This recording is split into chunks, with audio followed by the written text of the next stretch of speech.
Donc, merci beaucoup de nous avoir rejoints, chère Anne-Marie. Donc, le thème de cette table ronde, peut-on concilier performance économique et impact social et environnemental? Et le fait de se poser la question signifie par essence qu'on a peut-être éventuellement quelques doutes. On est aujourd'hui sur l'émergence de nouveaux modèles d'entreprise, entreprises contributives, régénératives, perma-entreprises.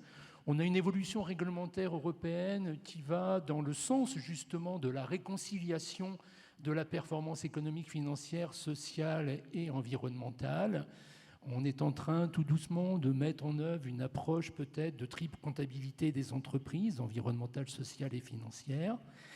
On a également la prise en compte de la double matérialité avec l'évolution réglementaire CSRD, donc au-delà des risques financiers que font peser notamment la transition, enfin le changement climatique, il y a également la notion d'impact de l'entreprise sur son écosystème, sur l'environnement, sur la société.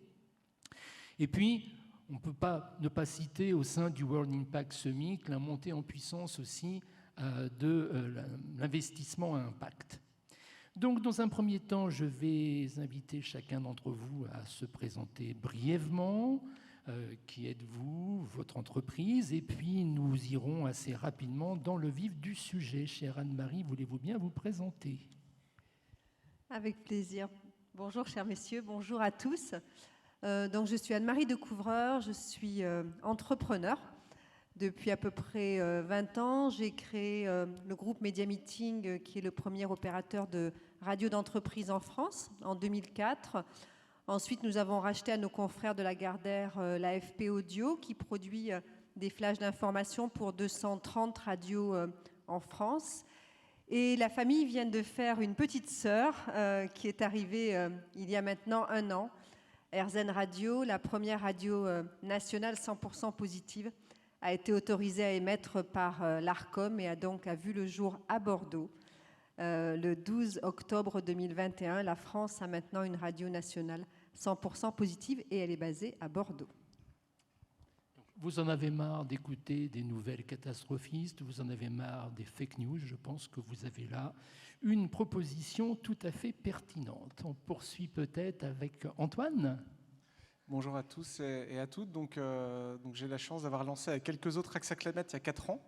Donc AXA Climate, c'est un étrange animal de l'écosystème de l'assurance. Nous sommes 200 maintenant. Nous avons une mission, une obsession quotidienne, c'est d'aider le secteur public et privé à réussir son adaptation climatique et environnementale. Donc ça nous amène à bien maîtriser le risque, à le déployer au service des grandes entreprises et des gouvernements. Et cette étape 1 du voyage, elle se conclut là. Et on ouvre un deuxième chapitre de l'histoire d'AXA Climate qui est de se mettre au service de l'opportunité et notamment de l'entreprise régénérative. Et je pense qu'on aura l'occasion d'en reparler. Bien volontiers. Merci beaucoup. Bonjour à tous. Donc Franck Amalric, moi je travaille pour le cabinet de conseil Square Management où je suis responsable de la practice entreprise et finances durables. Et puis je suis également administrateur de l'association Auré. Et à ce titre-là, j'ai présidé un groupe de travail sur la gouvernance des entreprises responsables. Auré qui a publié à ce titre un guide que je recommande vivement, téléchargeable sans aucun problème sur le site internet d'Auré. Tout à fait, merci.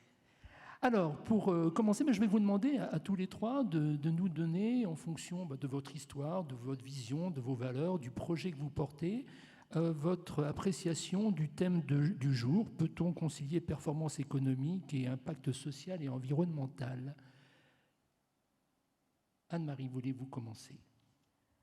Alors, je crois que non seulement on peut concilier performance économique et impact social et environnemental, mais je pense qu'on doit concilier ces 2 dimensions. On est vraiment aujourd'hui à un moment où notre monde et notre pays sont en train de se transformer profondément.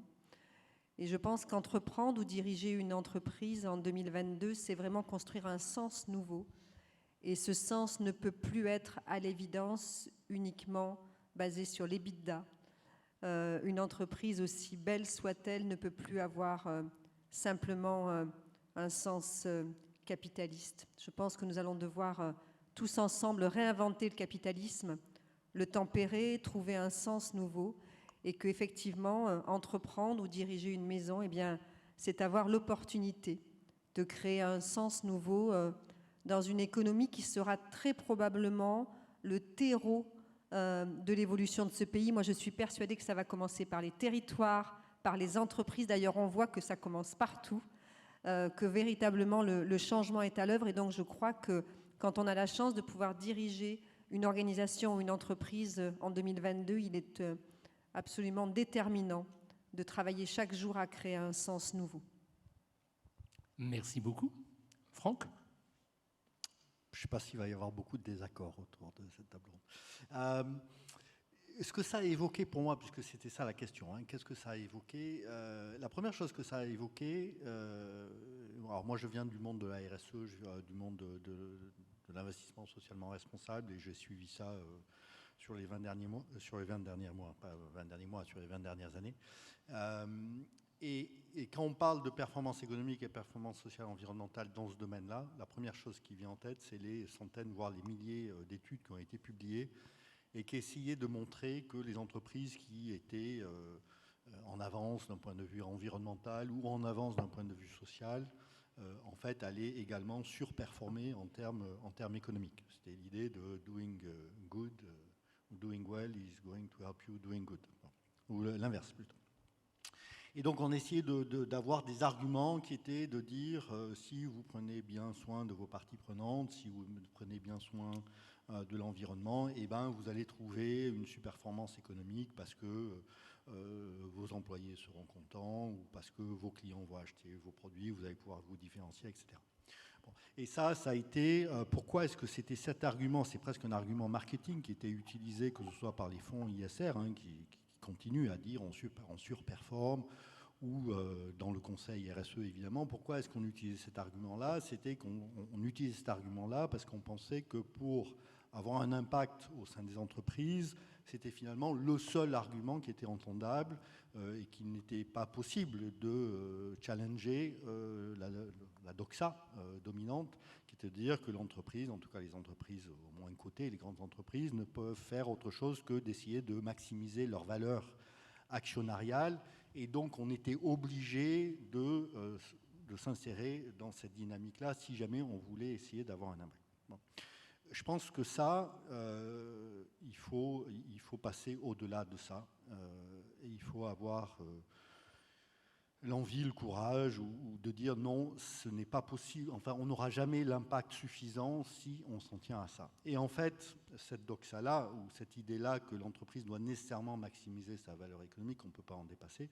En fait, théoriquement, ça ne tient pas du tout la route, parce que conceptuellement, ça a été fondé sur l'idée qu'il n'y avait pas d'externalité, pas de défaut de marché. À partir du moment où il y a des défauts de marché, ben on voit bien qu'il n'y a plus d'alignement entre l'intérêt de l'entreprise, en tout cas pas d'alignement automatique entre l'intérêt de l'entreprise et l'intérêt de la société.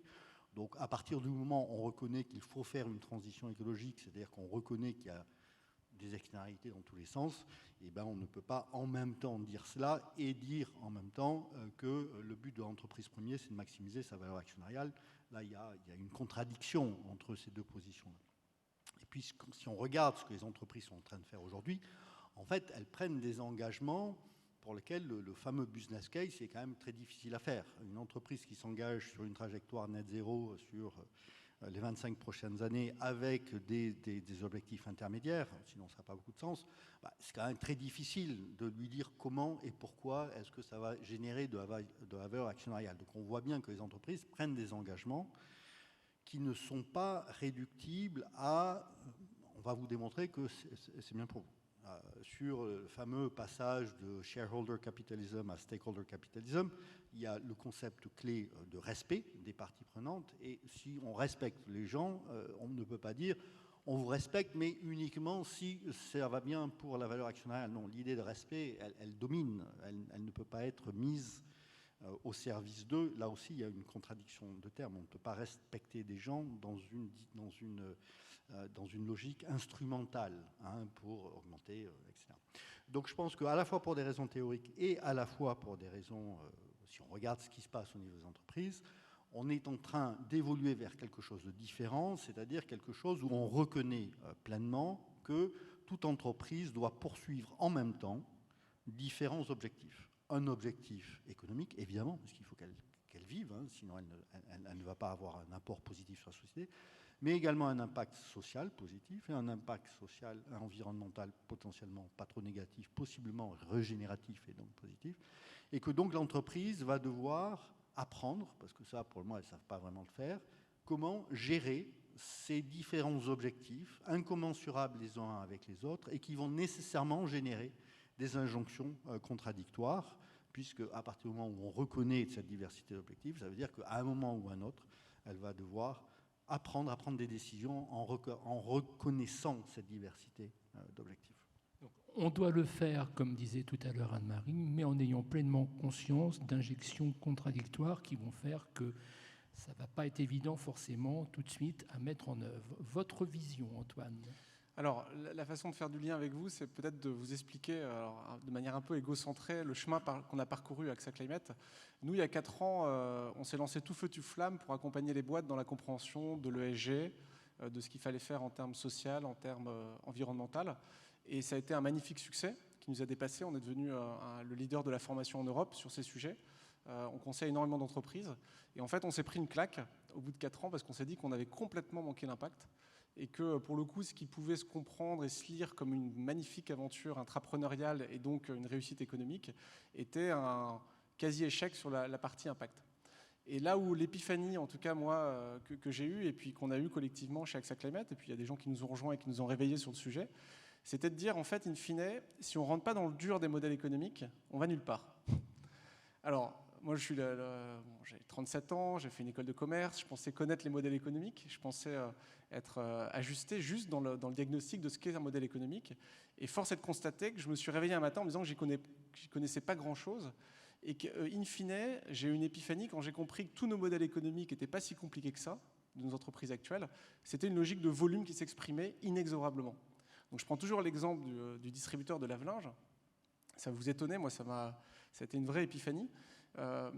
La durée de vie des lave-linges ne cesse de baisser depuis des années. C'est quand même très étonnant, alors que technologiquement, on est quand même un peu plus robuste qu'on l'était il y a quelques décennies.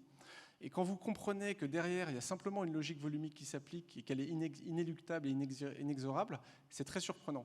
Vous êtes un distributeur de lave-linge en 2022 en France, vous devez vendre plus de lave-linge. Basta. Le capitalisme dont vous parliez, il est fait pour ça. Vous devez vendre plus de lave-linge, vous êtes sur un marché français qui est saturé, et ben vous allez faire de l'obsolescence programmée. C'est écrit.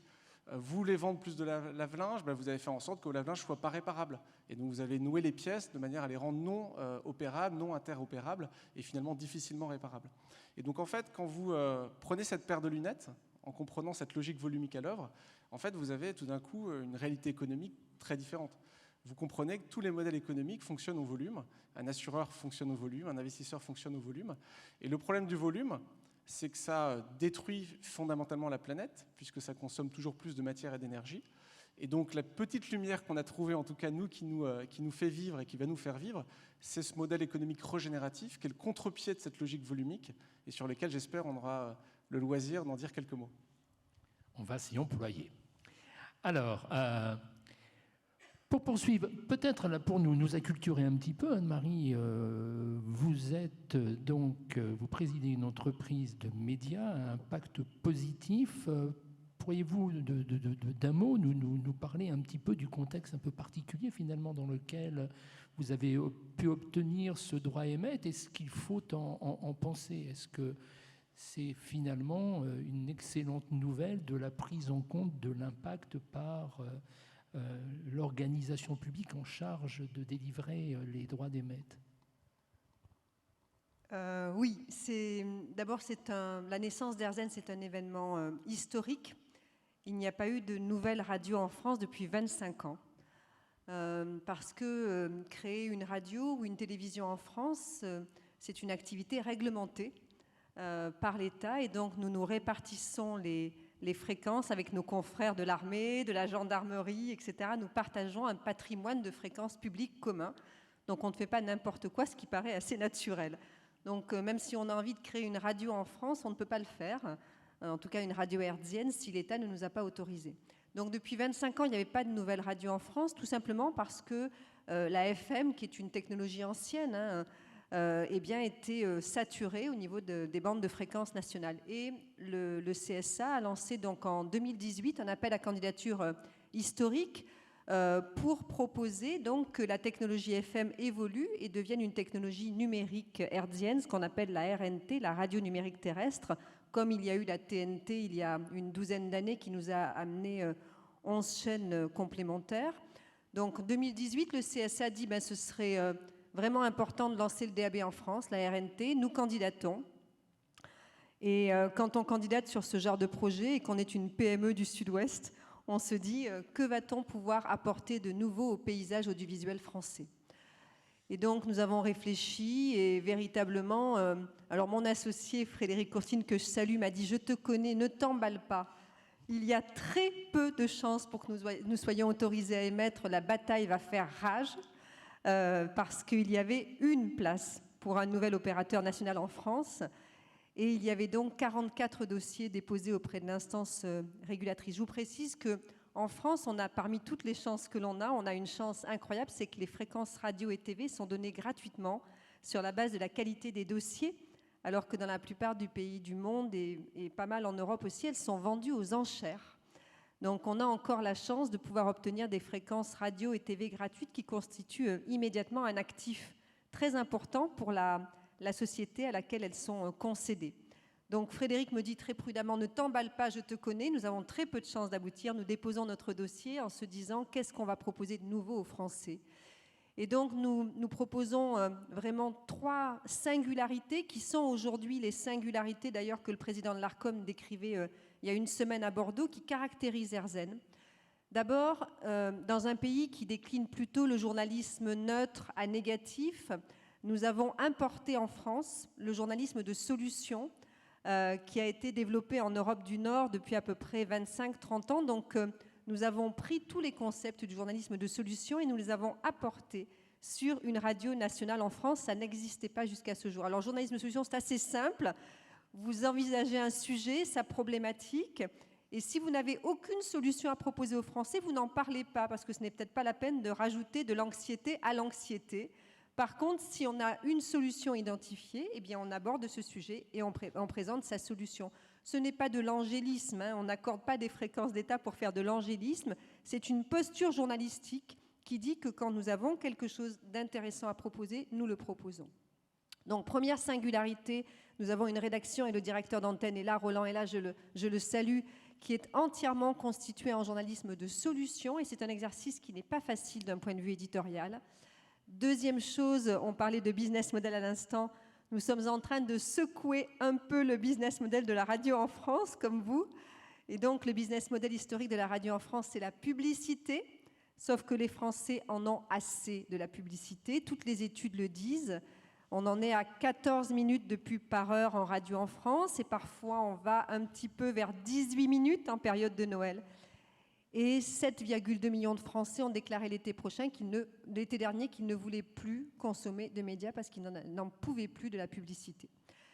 Donc on a décidé d'inventer, vraiment de disrupter les choses et d'inventer un autre business model qui est un business model d'engagement. Donc chez RZN, il n'y a pas 14 minutes de pub par heure, il y en a 4 au maximum. Et donc, eh bien, on ne se finance pas sur la pub, vous l'avez compris, on se finance sur une autre action qui est un business model d'engagement.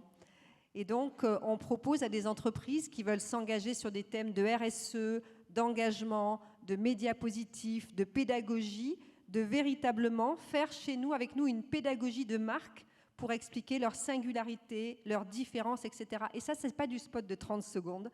Ça, ce sont des dispositifs avec des chroniques de 2 minutes, 3 minutes que nous mettons en place, des journées spéciales pédagogiques, etc. Donc aujourd'hui, le business model dominant chez RZN, ce sont des partenaires qui s'engagent avec nous sur 3 ans, des partenaires fondateurs qui s'engagent avec nous et qui financent la station quasiment la moitié de l'année. Donc on est vraiment libérés de la contrainte publicitaire. Et la dernière singularité d'RZN, et j'ai beaucoup de plaisir à le partager aujourd'hui, c'est que nous avons décidé de créer le premier groupe de radio à impact en France. Et l'impact dans les médias, ce n'est pas natif.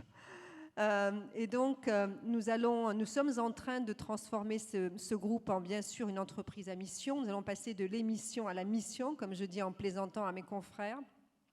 Notre mission nous a été fixée par l'État, elle est très simple, c'est accompagner les Français à vivre mieux.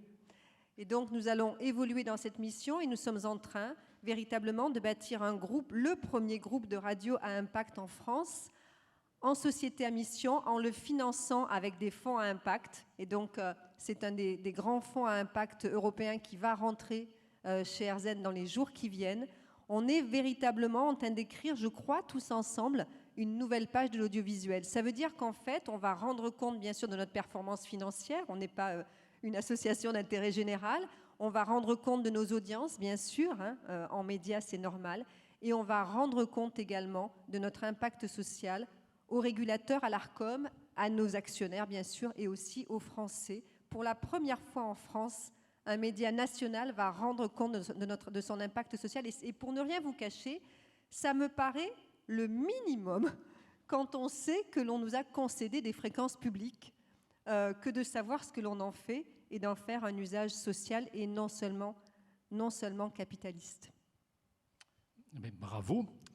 Bravo pour cette solution innovante. Et finalement, donc, vous me permettez de passer la parole tout de suite à Franck, parce que, quand bien même vous avez cité effectivement vos équipes, votre associé, vos collaborateurs, Franck, vous avez présidé des travaux du groupe de travail de l'ORE sur la gouvernance d'entreprises durables. Est-ce que ce n'est pas tout simplement la gouvernance des entreprises qui doit se remettre en question, se poser les bonnes questions pour pouvoir tendre vers cette appréhension des trois sujets que sont la performance économique, sociale et environnementale? Jusqu'à présent, parce qu'on ne l'enseigne pas, ni dans les business schools, ni dans les bonnes écoles d'ingénieurs que vous avez fréquentées tous les deux, on vous a beaucoup parlé des performances économiques. Le social et l'environnemental n'étaient pas au programme, ils n'étaient même pas en option. Donc, moi, ça fait quand même quelques années. Oui. Voilà. Oui, si on veut, pour faire le lien avec ce que je disais précédemment, ou cette idée que les entreprises vont devoir poursuivre plusieurs objectifs et apprendre à équilibrer entre ces objectifs-là, toute la problématique de la gouvernance d'entreprise a été pensée pendant 20 ou 30 ans dans la relation entre les dirigeants et les actionnaires avant tout, et avec l'objectif donc d'aligner les intérêts des dirigeants avec les intérêts des actionnaires et donc la maximisation de la valeur actionnariale. Donc là, je parle avant tout des grandes entreprises cotées, mais évidemment, on peut retrouver ça aussi au sein des ETI. Donc si on souhaite que les entreprises poursuivent et apprennent à poursuivre plusieurs objectifs en même temps et trouver le juste équilibre, ce juste équilibre dont Antoine Riboud parlait déjà en 72, c'est pas nouveau, on fête là les 50 ans de ce fameux discours de Marseille, où il parlait déjà de cet équilibre, donc c'est pas complètement nouveau. C'est nouveau, disons, à partir du moment où on prend comme référentiel ce qui vient de se passer pendant 30 ans. Alors ça veut dire en effet qu'il faut réouvrir, et ce qu'on a fait avec ORE, c'est de se dire, bon, réouvrons ce débat, enfin cette réflexion sur comment organiser en interne le pilotage de l'entreprise.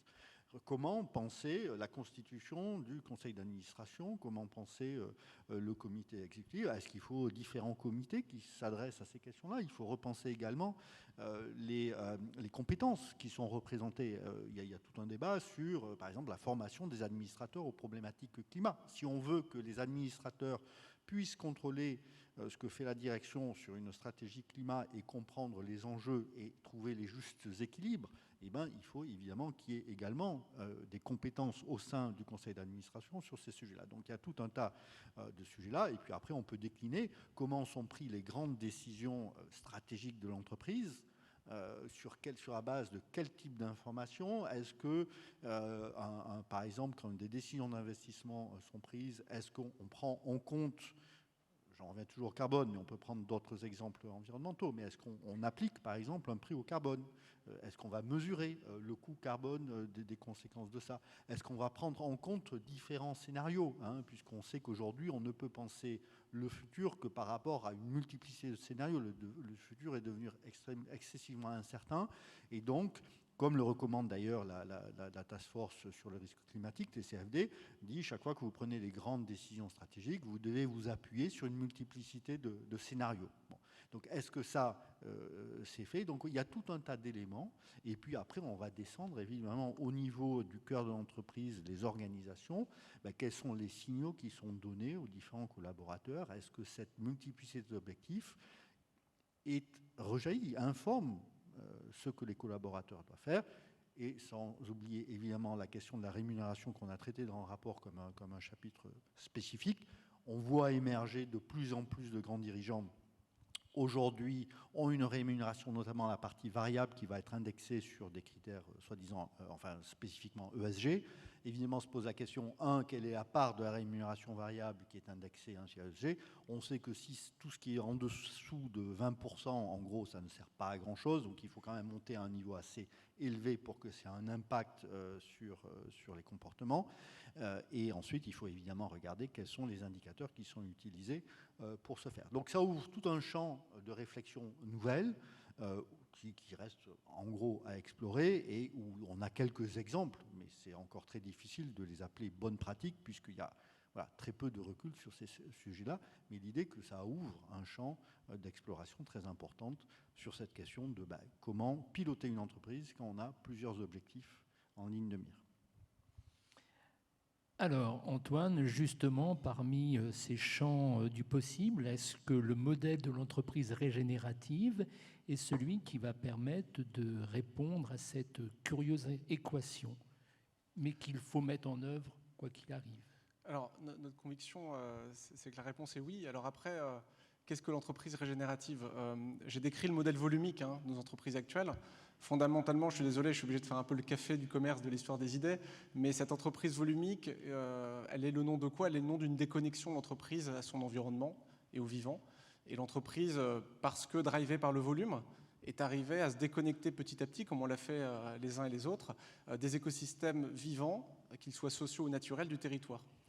Et donc, on arrive au bout de cette logique volumique. Et l'entreprise régénérative, c'est cette idée assez simple que l'entreprise doit remettre le vivant au cœur de chacune de ses décisions, de chacune de ses actions, dans le cadre des limites planétaires. Parce qu'on n'a pas le choix. Si on se contente simplement de réduire l'impact négatif, on est de plus en plus nombreux, on a envie de créer, parce qu'on est des humains, on va non seulement dépasser, mais vraiment, pour le coup, provoquer un emballement hors de contrôle au niveau de la planète. Donc on n'a pas d'autre choix que de se mettre au service du vivant, parce que le vivant est quelque chose qui fait du positif. Et le vivant a cette propriété d'être régénératif, ce qu'ont pas beaucoup d'autres entreprises. Et donc, se reconnecter au vivant pour une entreprise, mettre le vivant au centre, c'est s'inspirer du vivant dans sa capacité régénérative. Et si je reprends l'exemple, pour rendre ça le plus concret possible, du distributeur de lave-linge, c'est faire à minima 2 mouvements. D'abord, penser son modèle économique en n'ayant pas l'objectif de faire plus de matière et d'énergie, mais de réduire un maximum la matière et l'énergie consommée. Et pour le distributeur de lave-linge, finalement, c'est se reconnecter au client et interroger la finalité du client. Quand on vend un lave-linge, quelle est la finalité du client? C'est des choses assez simples, ce n'est pas uniquement d'avoir un maximum de lave-linge, mais c'est d'avoir du linge propre. En re-questionnant comme ça sa connexion au client, l'entreprise va arriver à la conclusion assez simple que d'autres modèles d'affaires existent et qu'on peut passer à des modèles de location, à des modèles d'usage, où on va faire en sorte de pouvoir mettre entre les mains du client un lave-linge qui va durer longtemps, qui va être interopérable, qui va être mutualisé, et donc qui va permettre in fine pour cette entreprise de dire qu'elle a réduit en effet drastiquement la matière et l'énergie de son modèle économique. Et le deuxième mouvement qui est inévitable, si elle veut devenir régénérative, parce que si elle fait que le premier mouvement, elle est dans une logique durable, elle réduit le négatif, c'est de se reconnecter au vivant. Alors c'est pas simple, il y a beaucoup d'entreprises qui ne sont pas sur le vivant. Toutes les entreprises ne sont pas des entreprises agricoles. Et donc ce distributeur de lave-linge, sa façon de se connecter au vivant, ça va être de le faire dans le territoire. Ça ne va pas être le faire en compensant son surplus de carbone en achetant des arbres et du Douglas Kennedy, des espèces à l'autre bout du monde en se disant un arbre, un crédit carbone. Ça va le faire à l'échelle du territoire dans lequel elle est encastrée. Et ça va se faire en coopération avec d'autres entreprises du territoire, par exemple une coopérative agricole. Et donc ça va être assez simple, je distribue du lave-linge, comment je mets dans mes magasins la bonne végétalisation, la bonne énergie renouvelable, de manière à pouvoir apporter un service et une contribution positive à l'écosystème alentour. Donc c'est à l'échelle du territoire une compensation noble, pas caricaturale comme on la vie actuelle sur le marché du carbone, mais une compensation noble à impact à l'échelle du territoire. Donc l'entreprise régénérative, c'est une entreprise qui a cette capacité à se reconnecter au vivant, donc au territoire, et à la fin des courses, que ce soit économique, social ou positif ou environnemental, d'avoir finalement de contribuer de manière positive au renforcement du vivant, dont on dépend tous, et qui est in fine le vivant une condition de jeu économique de l'ensemble des acteurs dans les prochaines années. Oui, se reconnecter au vivant, et puis en vous écoutant, Antoine, j'ai envie de dire se reconnecter tout court finalement, notamment vous avez parlé du territoire. Lorsque l'on est, je reprends votre exemple, un distributeur de lave-linge, on a donc une existence multiterritoriale, on est présent dans tous les départements quand on est une enseigne nationale, et je ne suis pas certain finalement qu'un directeur de centre de distribution de lave-linge et d'autres produits électroménagers ait une fine connaissance du territoire dans lequel il opère.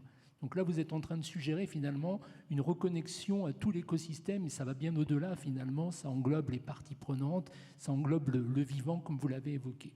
Alors normalement, par rapport au temps qui nous est imparti, donc là nous sommes en rouge, cramoisi, mais comme nous avons commencé un peu en retard, j'imagine que l'organisation nous accorde encore, selon mon décompte, 8 à 9 minutes, ce qui va nous laisser le temps d'une autre question. Anne-Marie, vous nous avez parlé là donc d'un fonds à impact. Est-ce que vous pouvez nous dire en quelques mots l'expérience que vous vivez auprès de ce fonds à impact? Qu'est-ce qui est différent finalement quand on fait appel pour assurer le développement de son entreprise, de travailler avec un fonds à impact? Ça vous oblige à quoi? Si vous pouvez nous dire cela en quelques mots. Avec plaisir. C'est une vraie décision de vie, comme le fait d'ailleurs d'avoir proposé le dossier Erzen au CSA, parce qu'on était à un âge où on aurait pu commencer doucement à s'approcher des réflexions de retraite. Mes associés et moi, on a fait un choix tout à fait différent. On a décidé de s'engager dans Erzen et on a vraiment la sensation, vous savez, les médias sont un milieu un peu parfois impitoyable. Et donc, chez nous, tout doit faire sens, véritablement. Alors, partout maintenant, je crois que tout doit faire sens. Et c'est vrai qu'en médias, on est assez exposé. Et donc, on a eu le choix, quand on a décidé de créer Erzen et de financer Erzen, on a eu le choix de réfléchir à des fonds classiques, mais très vite, en fait, très naturellement, s'est imposée l'idée d'un fonds à impact. Les fonds à impact, il n'y en a pas beaucoup. On en a répertorié 70 en France. C'est vraiment un processus qui est très apprenant pour nous. Donc là, on est très, très avancé. On est en closing avec l'un d'entre eux. Et donc, qu'est-ce qu'on a appris depuis un an ? D'abord, on a vraiment rencontré des gens qui partagent les mêmes valeurs que nous. Et ça, c'est très important, véritablement, que l'investissement soit un investissement et beaucoup plus que ça. Soit des valeurs partagées, soit une vision stratégique partagée, soit vraiment, ça me paraît très important. Donc, on a des gens qui ont les mêmes valeurs que nous, la même vision de l'avenir que nous, la même notion de l'engagement que nous. Donc, on a vraiment une thèse d'investissement qui est une thèse d'investissement pleine de sens, pleine de responsabilité, pleine de maturité et qui est véritablement très disruptive pour un média national en France. On a historiquement avec les confrères des approches qui sont des approches de business model quand même plutôt centrées sur la publicité et le fait de sortir un EBITDA de qualité en fin d'année. Donc là, on est vraiment sur quelque chose de très différent. Le sens, les valeurs partagées, la thèse d'actionnariat qui du coup est puissante.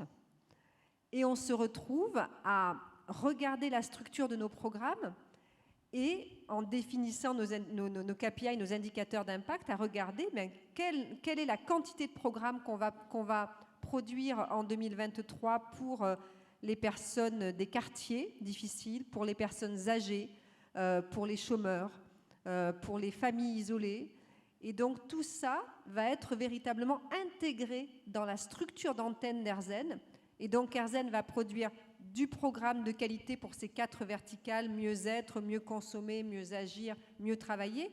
Et elle va aller plus loin, elle va avoir des indicateurs de mesure de sa performance. Nous allons rendre compte vraiment du nombre de podcasts que nous produisons chaque année pour aider les Français les plus fragiles. Et je trouve que c'est quelque chose de très important, encore une fois, quand on a la chance immense de bénéficier de 500 fréquences publiques. Donc, en fait, aujourd'hui, j'ai l'impression que chez Erzen, tout fait sens. On est en train de construire un sens global, une entreprise globale. Et vraiment, je crois que les partenaires le ressentent, les auditeurs le ressentent. On a plein de choses qui sont très intéressantes en termes de retour. Voilà, je dirais que c'est ça, c'est une rencontre avec un projet d'entreprise qui est vraiment basé sur le sens, au sens le plus, je crois, le plus noble du terme. Merci beaucoup. Franck, Anne-Marie vient de nous dire 70 fonds à impact répertoriés en France, mais finalement, quelle marge de manœuvre, quel espace de liberté peuvent avoir les entreprises aujourd'hui auprès des autres acteurs financiers qui ont peut-être un peu moins de bienveillance et d'implication et de vouloir contribuer à donner du sens au projet que peut leur soumettre leurs clients? C'est compliqué comme question. Enfin, toutes les questions qu'on adresse sont complexes.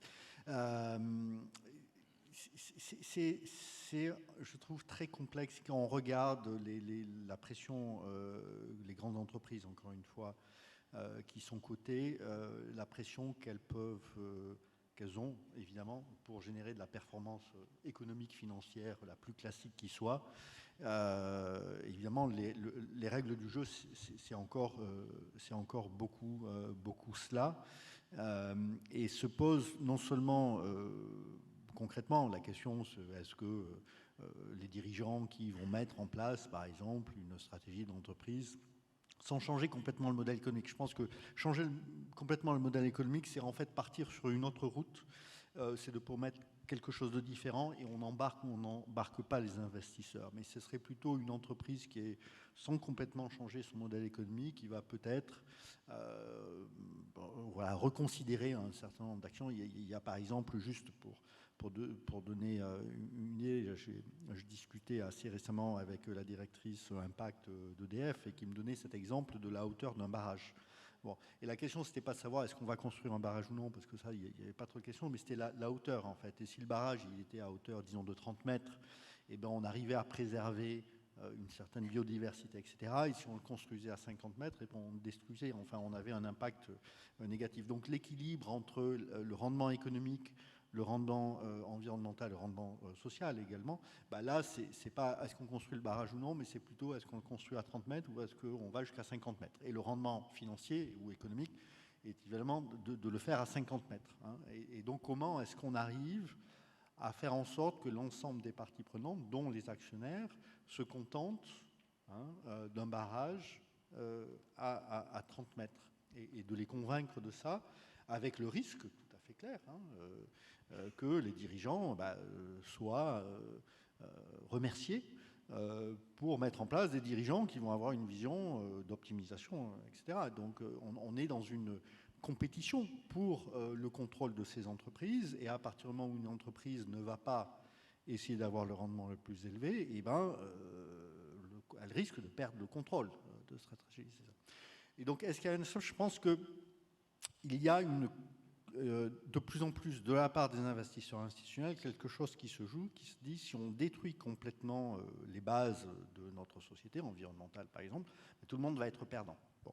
Donc il y a cette tension que les grands investisseurs institutionnels, les assureurs par exemple, vont avoir, et on le voit dans un certain nombre de discours, qu'elles disent, nous, on veut non seulement regarder comment l'entreprise performe dans le périmètre de l'entreprise, mais on veut aussi regarder comment l'entreprise contribue ou non à la régénération, par exemple, du capital naturel ou à la stabilité. Donc, par exemple, sur des décisions, est-ce que l'entreprise fait du lobbying, par exemple, qui est un bon exemple. Et on voit un certain nombre de grands investisseurs qui, aujourd'hui, demandent à certaines entreprises, notamment dans le domaine pétrolier, d'arrêter de faire du lobbying anti-climat, avec l'argument que finalement, ça ne sert pas les intérêts. Possiblement, ça sert l'intérêt de l'entreprise considérée en isolation, mais ça ne sert pas l'intérêt de l'ensemble du portefeuille que détient l'investisseur, parce que l'investisseur institutionnel sur le long terme a intérêt à ce que des politiques climat soient mises en place.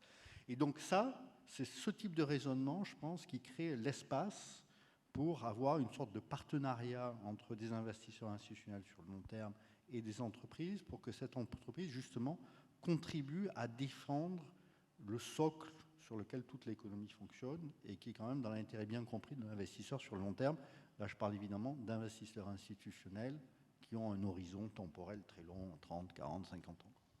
Finalement, ça demande quand même à désapprendre ou à réapprendre à comment présenter des projets à financer, parce que depuis des années, on nous a appris à parer, je dirais, de toutes les vertus les projets, et effectivement, en mettant peut-être en arrière-plan les dimensions moyen et long terme et prise en compte des intérêts de l'ensemble des parties prenantes. Pour conclure, Antoine, pour réussir finalement à concilier performance économique et impact social et environnemental positif, ne faut-il pas tout simplement réinventer les organisations ? Alors oui, c'est mon grand combat et mes grandes convictions, mais si je commence à ouvrir la boîte, je pense qu'on en a pour de longues minutes et on va vraiment cramer le temps. Je voudrais juste revenir sur une touche plutôt optimiste, sur le fait qu'on puisse aller vers des modèles régénératifs.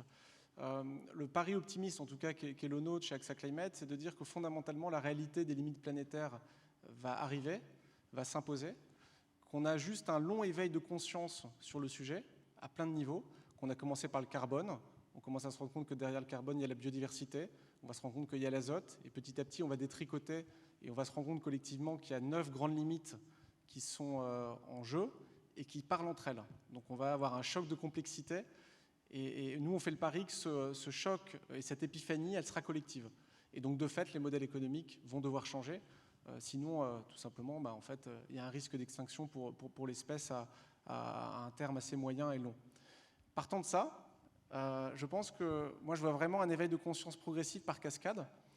Il y a un éveil de conscience individuel qu'il faut jouer, que ce soit le dirigeant, le collaborateur, le citoyen, qui sent en effet cette déconnexion et qui sent le besoin de se reconnecter et qui lit de fait assez facilement son impact, parce que quand on tire le fil de son travail, on arrive assez vite à comprendre l'impact qu'on a sur son territoire, sur sa famille, sur ses proches. On est dans le dur du second éveil de conscience qui est celui des entreprises. On est encore dans des entreprises qui n'ont pas tiré le fil de leur impact. Il y a beaucoup d'entreprises qui ont fait de la RSE, qui ont fait des choses bien, qui le mettent dans leur rapport, mais tout simplement tirer le fil d'une prime d'assurance, d'un prêt bancaire, d'un lave-linge distribué pour le lier in fine à l'impact concret sur les communautés, très peu d'entreprises l'ont fait. Et donc il faut participer à ce mouvement d'éveil pour que les entreprises se sentent tout simplement responsables en tirant le fil de leurs actions sur les territoires. Et les fameux investisseurs institutionnels, c'est les plus paresseux, c'est les plus loin, c'est les plus distants, et ils vont en effet rentrer dans l'éveil, mais il faut d'abord travailler la maille individuelle, la maille de l'entreprise. Ces gens-là sont alertes, ils connaissent leurs intérêts. À partir du moment où l'entreprise va pouvoir éclairer son propre impact, je fais le pari, nous faisons le pari qu'elle pourra avoir un autre type de discussion avec l'investisseur in fine et le convaincre que la clé de la durabilité de sa retraite, puisqu'on parle in fine de ça, c'est quel est le return qui me permettra d'avoir une retraite dans 20 ou 30 ans, sera lié aussi au respect du vivant et à la capacité à le renforcer. Donc une dernière touche très positive, il s'agit d'un éveil de conscience, un changement de paire de lunettes et qu'il faut faire de manière systémique un peu les uns les autres et les investisseurs faisant le pari qui suivront. Et par rapport à ce que vous venez de dire, merci beaucoup Antoine, vous venez de parler de responsabilité. Et depuis que je fais ce métier, depuis 20 ans, on parlait avant de développement durable, on a été amené à parler de responsabilité sociétale des entreprises. Vous mettez finalement un point sur la notion de responsabilité sociétale des entreprises, oui, pourquoi pas, mais responsabilité tout court, ce qui nous envoie au principe de responsabilité d'Ancionas qu'il faudrait revoir et mettre en pratique, faire en sorte que nos actions contribuent à avoir une vie authentiquement humaine et qu'on ne soit pas parti dans les délires qu'on peut connaître. Mais vous avez terminé sur un aspect positif. Donc, ce que je trouve très positif aujourd'hui, par rapport aux tables rondes que j'ai pu animer, on voit franchement que les choses bougent. La quête de sens, elle est portée par de jeunes créateurs d'entreprises, elle est portée par des personnes qui auraient pu songer à leur retraite et qui aujourd'hui sont partis dans des projets tout à fait enthousiasmants. C'est pas sympa de terminer sur l'approche de la retraite. Moi, je me sens très concerné, donc c'est pourquoi j'en parle librement. Il me restait à vous remercier tous les trois et à remercier tous ceux qui étaient là pour vous écouter. Merci.